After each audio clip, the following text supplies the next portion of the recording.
Hello stars, Madeline Bluestar here. As of August 4th of this year, the crossover between Sonic the Hedgehog and OKKO Let's Be Heroes, Let's Meet Sonic has had its 5th anniversary.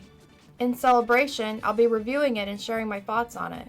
After watching the crossover for the first time when it aired, I hadn't watched much of OKKO for a while until I recently started to binge the series this year, and I'd been meaning to binge it for a while. This show is fantastic, I love it, and it's now one of my favorite cartoons. It's charming, hilarious, and wholesome. It has the vibe of what I feel is an era of charming, imaginative, and heartfelt 2D animated series that we've been in this past decade. It's one of the 2D animated series in recent years that has influence of anime and or video games. I'm glad that it had the chance to cross over with the Sonic franchise before ending its run. It's a perfect show for the Sonic franchise to cross over with, and it's cool seeing Sonic and Tails in its art style and interacting with the show's characters and world. I want to share with y'all that if you want to learn about the development of this episode, you can watch episode 11 of season 3 of the live stream on the official US Sonic YouTube channel that was streamed a few days after the episode premiered. Ian Jones-Cordy and Toby Jones were two of the guests on the stream and spoke with Aaron Weber about production of the crossover and their goal for the finish line of OKKO. OKKO's team are Sonic fans, and seeing them speak with Aaron and fans in the chat on the live stream is wholesome. I recommend you check it out. It's linked in the description of the video below.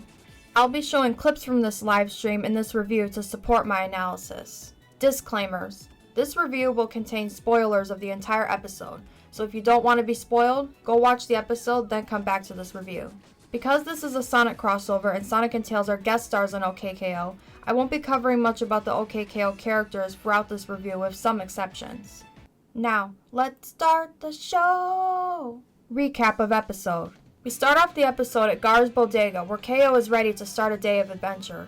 Meanwhile, Rad and Eden want to sleep for the day as they stayed up all night playing videos game. Sonic and Tails visit the bodega and meet KO, who is ecstatic to meet Sonic. Sonic offers that KO be his little buddy, which causes Tails to feel left out.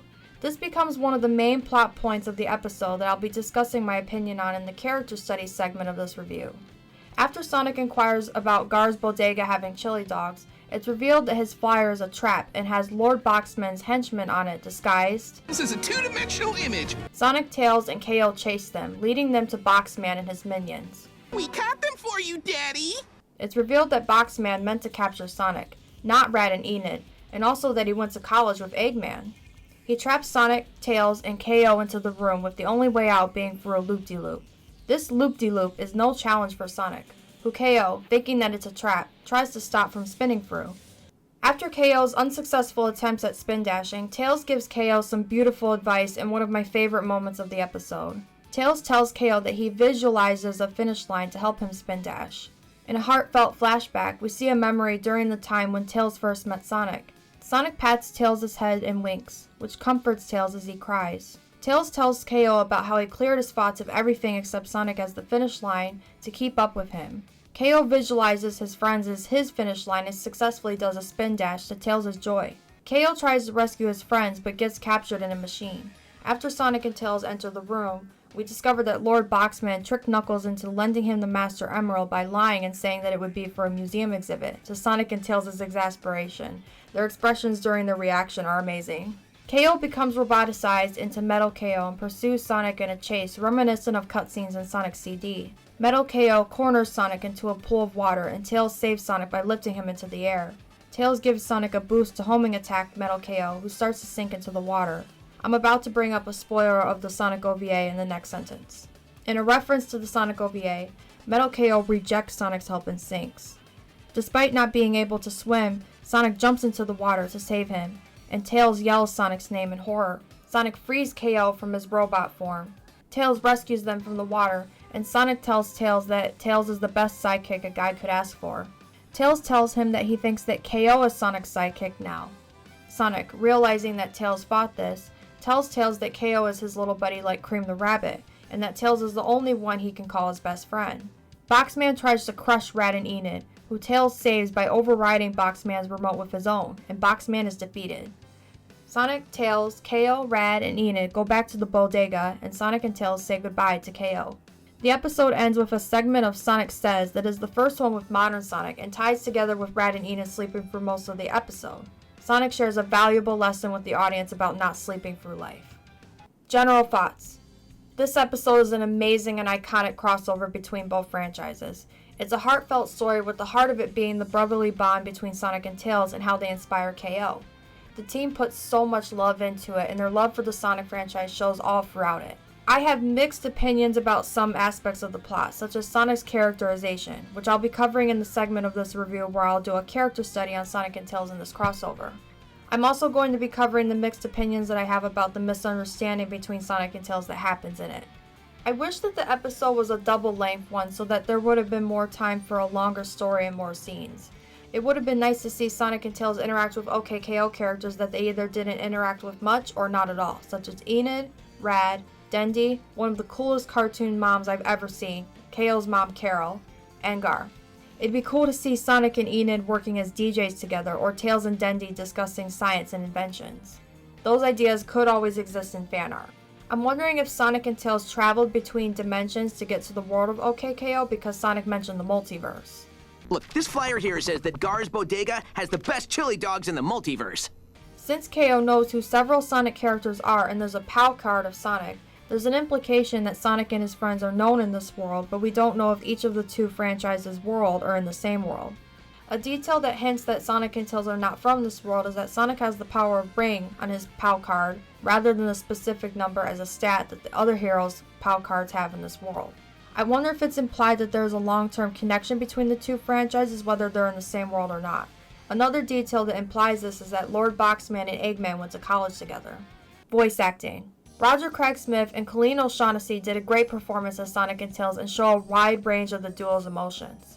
I noticed that it seems like Roger was directed to speak in a higher pitch at some points throughout this episode, which suits it. Colleen's voice acting in this episode shows Tails' gentle heart in nature, which suits the episode as well. I'm going to discuss Lord Boxman's voice acting by Jim Cummings because him being voiced by this voice actor is already a coincidence-turned-Sonic reference, as Jim voiced Dr. Robotnik in Sonic Stat AM. Throughout the crossover, inspiration for his Sonic references are from both Stat AM and The Adventures of Sonic the Hedgehog. Some of Jim's performance as Boxman is reminiscent of that of his performance as Robotnik from Sonic Stat AM, and he says a few lines from The Adventures of Sonic the Hedgehog as Boxman. Boxman's characterization in the crossover feels like a hybrid of both of these versions of Robotnik. Like modern Eggman often is, the dude is already dialed up to 11 all throughout the series. So there are some specific lines in the show that reference things he did in Sat AM. That kind of stuff. Yeah. In Sat AM. But even before those lines came up, there were a lot of lines referencing Long John Baldry from Adventures of. Mm-hmm. And it was so funny because we were showing him oh, it's kind of like this line. He's like, wait a minute, that's not the one that I was in. And he was like, I was almost in that one, but that's not me. And we were like, don't worry, your stuff is coming. Right. And it's kind of interesting just because the character of Boxman and Jim's performance was especially at the very beginning very, very, very, very based on Jim's performance as Robotnik. But then he's such a terrific voice actor that almost immediately the character kind of transformed and became its own thing. And it was fun to have him kind of call back to that. Because Boxman is actually he's at 11 or 12 at all times. Mm-hmm. Yeah. And Robotnik is a little more of a sinister, simmering, plotting. So to actually get Jim to sort of even rein it back in and go back to that mode was also really fun for him too. His character parallels Eggman in a lot of ways, and this suits him in the crossover. Soundtrack. The soundtrack of this episode is amazing and specially made with style of the Sonic franchise for this crossover. So much of the music is either a reference to existing music in the Sonic franchise or is something that sounds like it would be on a soundtrack in the Sonic franchise, such as the following tracks. The track in the opening scene is very reminiscent of soundtracks of classic Sonic games, as it has a Sega Genesis-esque sound to it. The track that first plays when Sonic comes for the door is a guitar riff that is reminiscent of that of tracks throughout the Sonic franchise, such as Live and Learn, Open Your Heart, and It Doesn't Matter.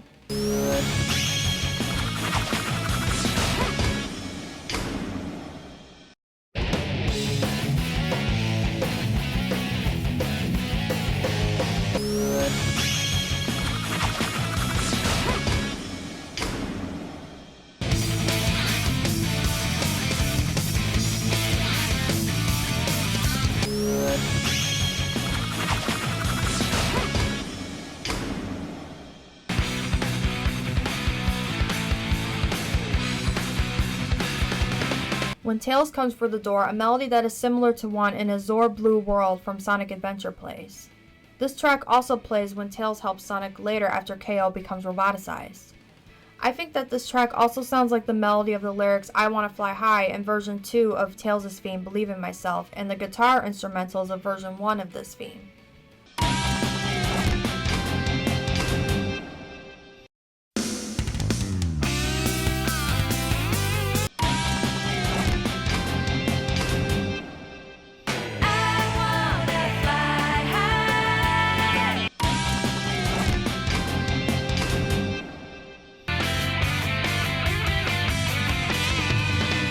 When the title screen of the episode appears, the music has the same melody of the opening of The Adventures of Sonic the Hedgehog.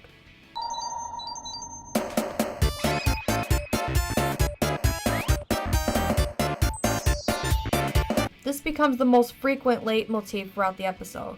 When Sonic says, "Gotta light speed, kid!" the music transitions to that with an identical melody of the music that plays when Sonic gets through a stage in the first game in the Sonic franchise, Sonic the Hedgehog.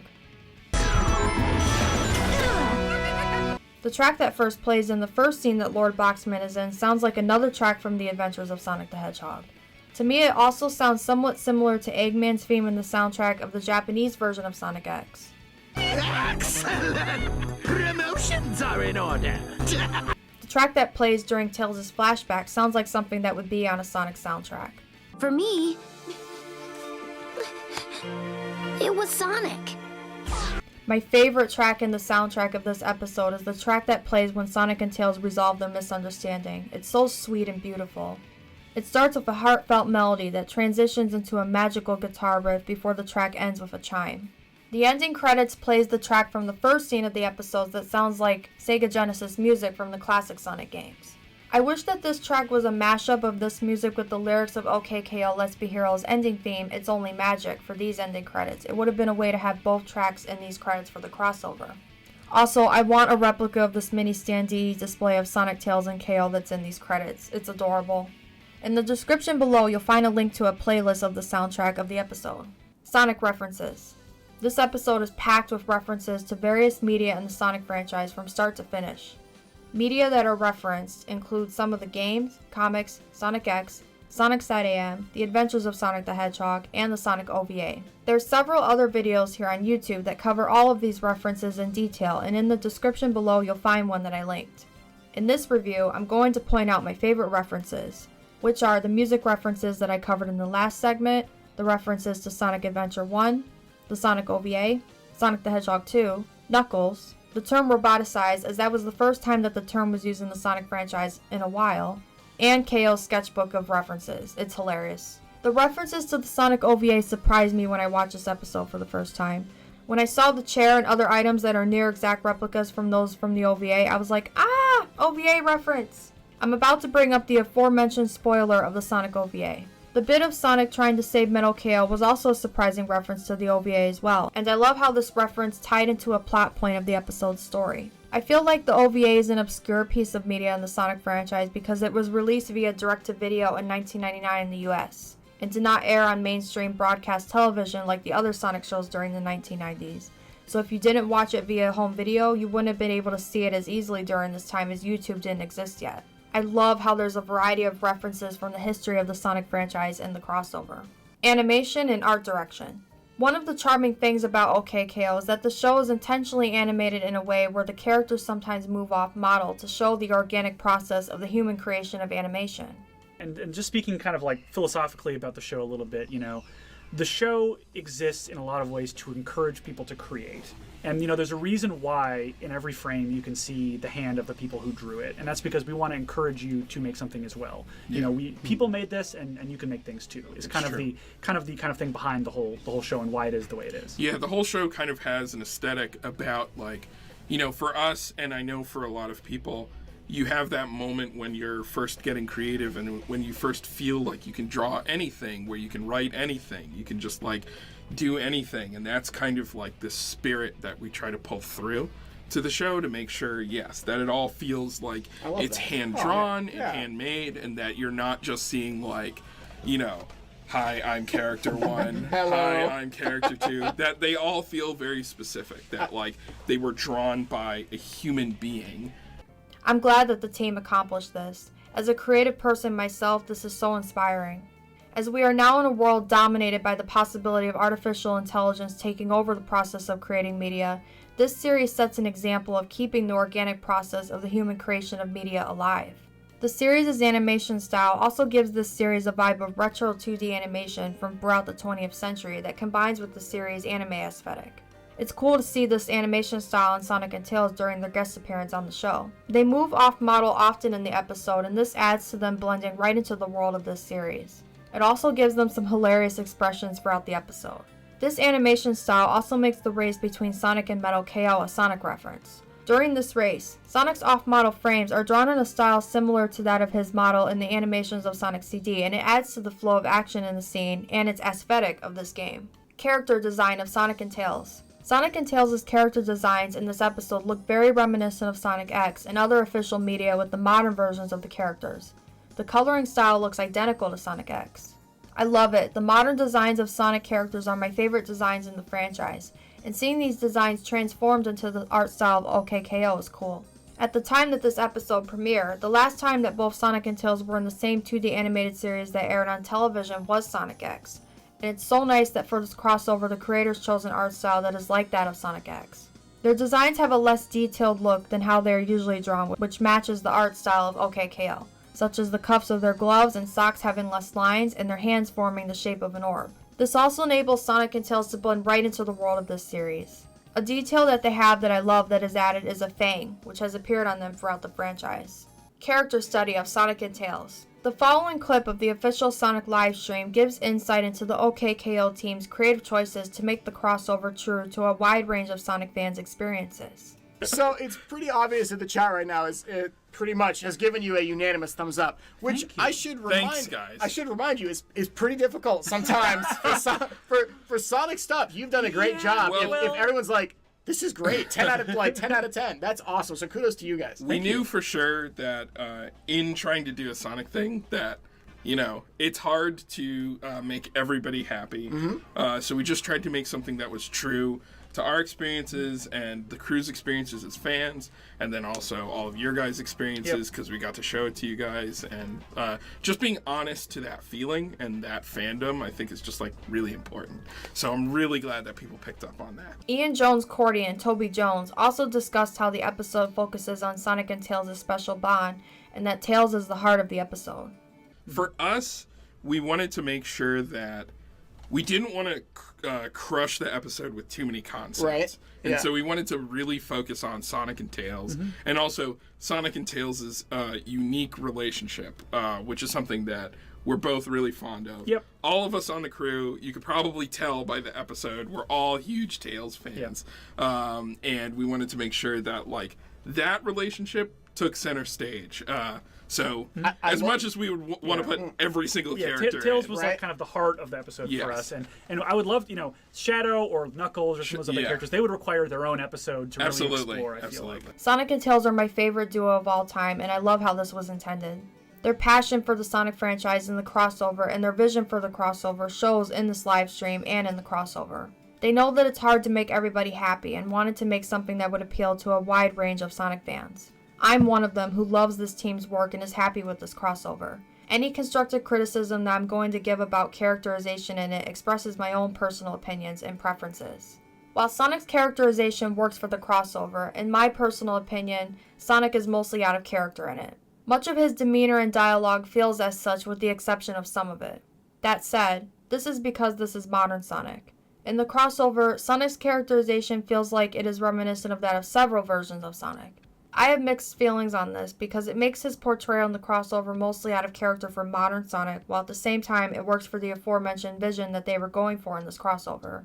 This portrayal of Sonic feels more than anything like Boom Sonic's characterization in the spin-off Sonic Boom because of the exaggerated pride that Boom Sonic is characterized with. Notice the similarity between modern Sonic's and Boom Sonic's characterization in these two clips. I really respect a kid with encyclopedic knowledge of my achievements. Not enough people like that in this world. We're too late! Late? But I'm never late. Well, except for when I'm fashionably late, but I plan for that, so that doesn't count. This makes Sonic's characterization in the crossover somewhat jarring when comparing it to other portrayals of modern Sonic. In the crossover, Sonic acts prideful and dismissive very often, which is extremely out of character. Some of the characteristics of the authentic characterization of modern Sonic is that he has confidence, is a free spirit, and is gracious. Throughout the franchise, he expresses his confidence in an inspiring way just by being himself and expressing his golden heart, not just pride alone in a way that is dismissive like in the crossover. Sonic also inspires other characters around him with his positivity and free-spirited outlook and views others' admiration of him, such as Tails is, with grace. He's a very nuanced character. Sonic does have some pride in his gift of being the fastest being alive and his accomplishments, but more than that, Sonic is a character who is kind, compassionate, empathetic, and selfless, which are other characteristics of his authentic characterization. The crossover ultimately does have some moments where he has these traits, but they're brief and overpowered by the moments that are out of character and contradict his authentic characterization. Now I'll analyze Sonic's moments throughout the episode. They start with Sonic and Tails catching the two girls that got launched into the air after Sonic and Tails entered the bodega, and Sonic telling them to be careful as he can't let anyone get hurt on his watch. He then sparkles as the two girls in Gar's bodega fangirl after Sonic and Tails entered the bodega. I love this moment as it shows the heroic aspects of Sonic's personality. He acts bashful as KO starts to fanboy, which is in character, but after this, his out-of-character moments begin. KO shows him his drawings of Sonic's achievements, and Sonic says this. I really respect a kid with encyclopedic knowledge of my achievements. Not enough people like that in this world. This is extremely out of character and exaggerated, and Tails' reaction solidifies this. Hello? What about me? It's also out of character because, as Tails points out, Tails, Sonic's little brother, is one who would fit the description of a kid that has encyclopedic knowledge of Sonic's achievements. I think a much more in-character reply for him to say would be, "That's pretty cool," or something like that, which would sound more humble and true to his character. In the English dub of Sonic X, this is what Sonic says when Helen tells Sonic that she's heard of him. Thank you. Oh, you're Sonic, aren't you? You've heard of me? Of course. That's pretty cool. What's your name? Helen. Pleasure to meet ya. Notice the stark contrast between characterization in these two lines of Sonic's. The clip from Sonic X shows Sonic inspiring someone else just by being himself and expressing his golden heart. And notice how, unlike the OKKO episode, pride isn't part of his characterization in this scene when he meets another character who admires him. After the last aforementioned moment in the crossover, Sonic is pretty in character from this point on up until Rat and Enid are captured. He asks KO to be his new little buddy, which, as he clarifies later, he means one of his several little buddies, such as Cream, which is in character as it shows Sonic making a new friend and being a role model. I feel like him saying on one condition about KO being his little buddy to get chili dogs is a pretty in-character joke for him. Well, I think him saying, "Don't be weird, Tails," is out of character. This joke works for the reference that follows when Tails flies back down into the shot like he does in classic-style Sonic games. When Rat and Enid are captured, Sonic's behavior is extremely out of character. KO is distraught and we see Tails notice his distress. Sonic appears nonchalant and asks about the chili dogs after Rat and Enid are captured, and this is completely unlike him because we've seen modern Sonic jump into action when people are in danger. He does get back into character again for a bit as he jumps into action, laughs with Tails about Eggman, and shows KO some of his iconic moves as he, Tails, and KO pursue Boxman's minions. After Boxman locks them in the room with the loop-de-loop, there's a moment that's similar to the moment where KO shows Sonic his drawings as he kisses Sonic's shoes. This moment is funny, and I think that Sonic is pretty in character here as he smirks, and I think that he thinks it's funny too. After Sonic and Tails show KO how to do a spin dash, Sonic chills out and then takes a nap. While I think that this is out of character because he knows that Rat and Enid urgently need to be rescued, I think that it fits the scene because this is a reference to the Sonic OVA. During Tails' flashback, Sonic is very in character here as he comforts Tails during a time where they get to know each other. Once we reach the climax of the episode where Sonic and Tails reach the area where KO gets roboticized, Sonic's characterization shifts to a more accurate one for this scene. After he and Metal KO race and Tails saves Sonic from a dead end, Sonic does a selfless act and jumps into the water despite not being able to swim to save KO. This is followed by another in-character moment where he tells Tails that Tails is the greatest sidekick a guy could ask for and the only one he can call his best friend, showing their brotherly bond. This relates to their misunderstanding in the episode and my opinion on this in Tails' characterization, which I'll be covering during my character study of Tails. After Red and Enid are saved, the very in-character scene of Sonic's is followed by one of his most out-of-character moments in the entire episode. When KO is complimenting Tails' heroism, Sonic yawns and says this. It was nothing really. Oh, don't be so modest. You're way past cool. Yawn. All right, I think we're done here. Let's go, Tails. This is not modern Sonic. Out of all the moments in this episode, this is the most out-of-character moment for him. He is written to act this way out of all people, Tails.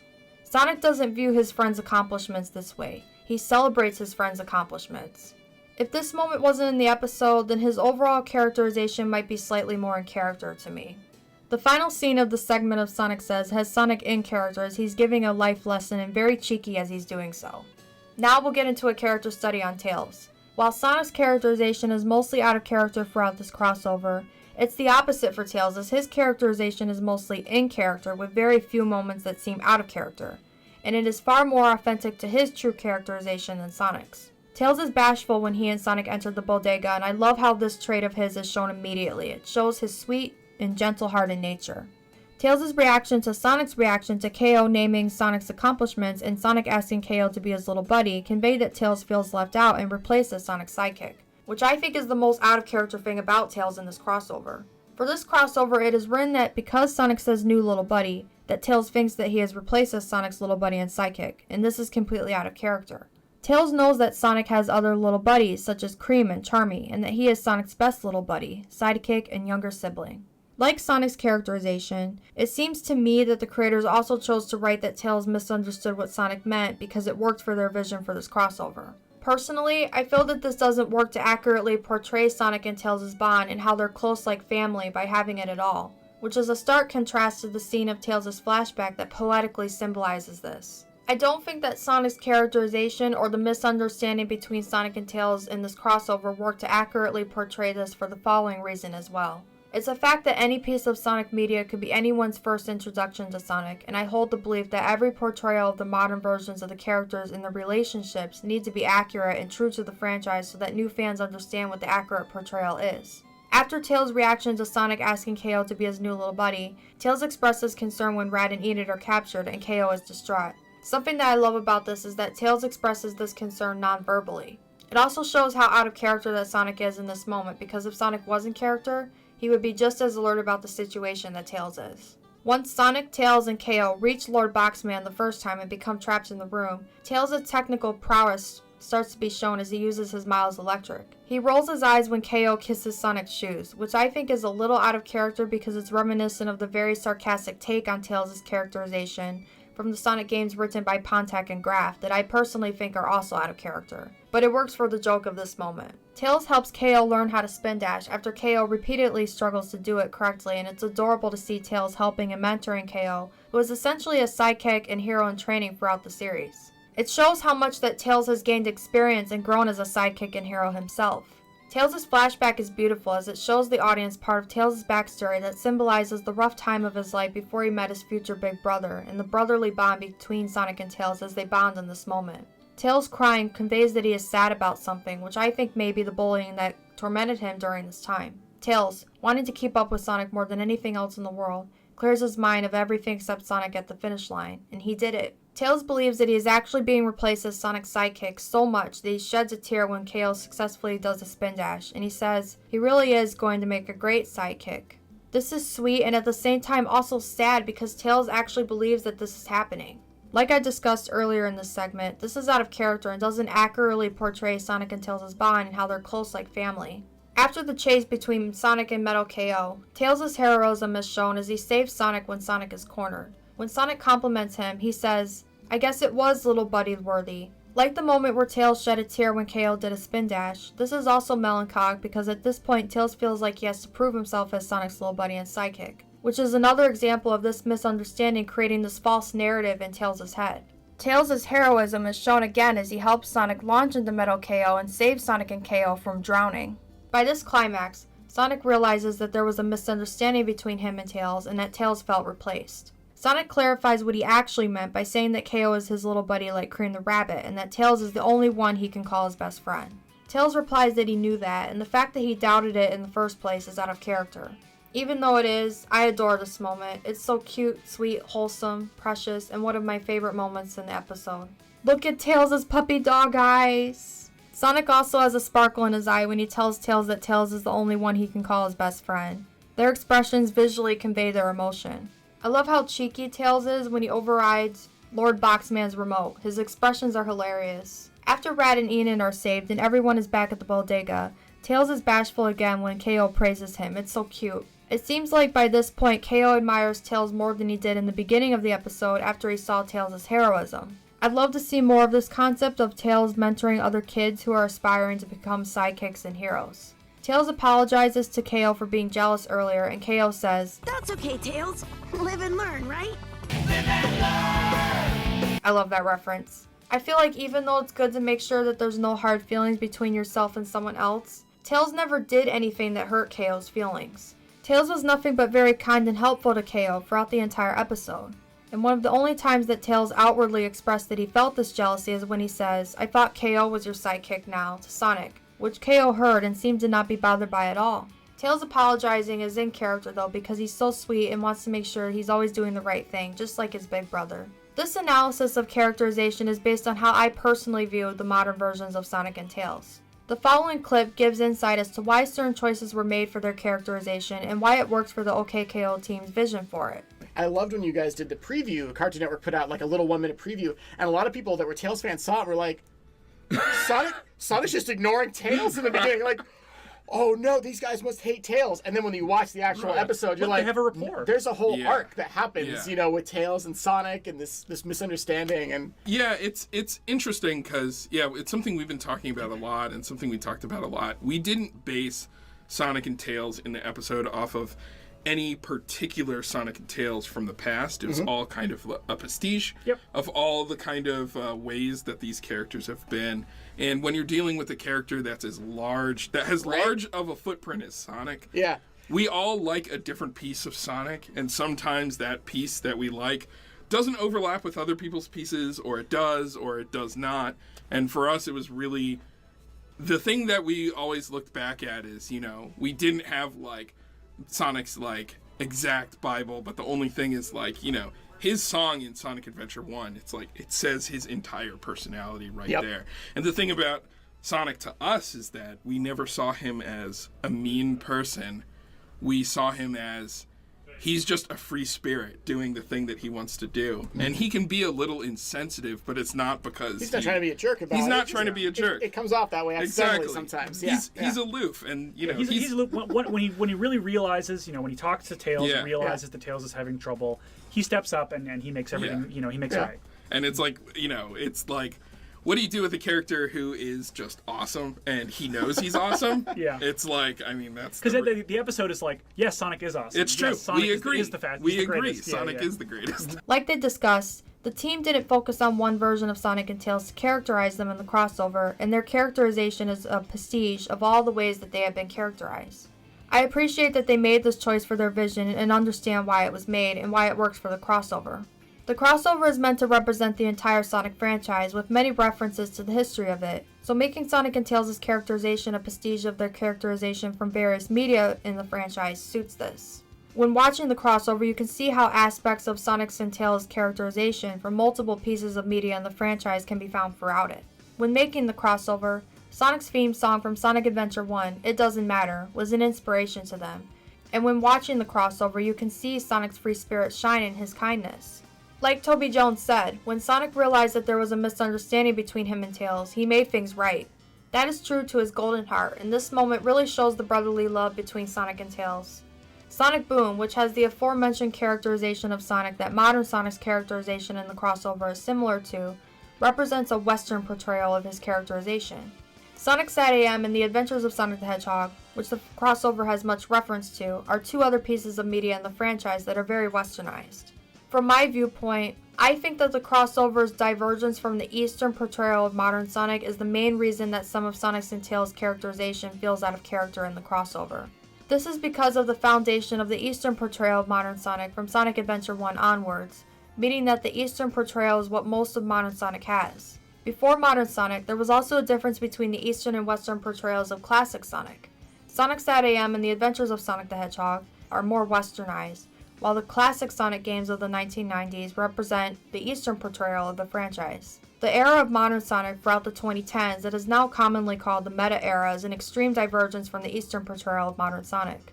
Aspects of both of these Eastern and Western portrayals can be found in the OKKO crossover's writing. Like Ian Jones-Cordy described, we all like a piece of the Sonic franchise, and sometimes it does or doesn't overlap with others' pieces. This is symbolic of this analysis.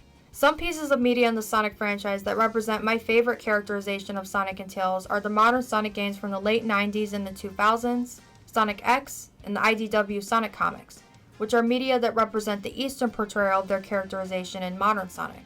While there are moments of characterization of Sonic and Tails in the OKKO crossover that contradicts other moments in the crossover that do represent the Eastern characterization of them that I like, the crossover excels at representing Sonic and Tails' bond and the heart of the two franchises.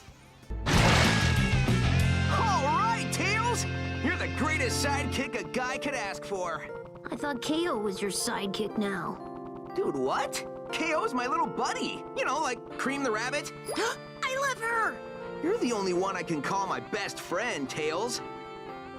I knew that.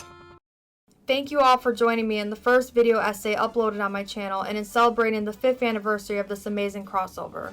Before I conclude the video, I want to ask what your thoughts are. Do you have any favorite moments of the crossover? What other TV series do you want to see have a crossover with the Sonic franchise in the future? What is your perspective of Sonic's and Tails' characterization in the crossover? Let me know your thoughts in the comments below. One of my dream crossovers is one between the Sonic franchise and the TV series My Little Pony: Friendship is Magic. This never came to be officially, as the TV series of Friendship is Magic ended in 2019 before it could happen. Through fan projects, fans have made this a reality. If you like this video and want to see more content, please subscribe and ring the bell to be notified when I upload videos and stream. You can also find my other social media linked in the description below. Currently, I'm on the road to 1,000 subscribers on YouTube and would love to reach this goal by the end of the year. I'll see you next time, stars. Have a great day. It's only magic. Isn't it amazing when you know every second that you see is 24 connected pieces? Thank you for coming. Thank you for staying. Thank you for watching the show.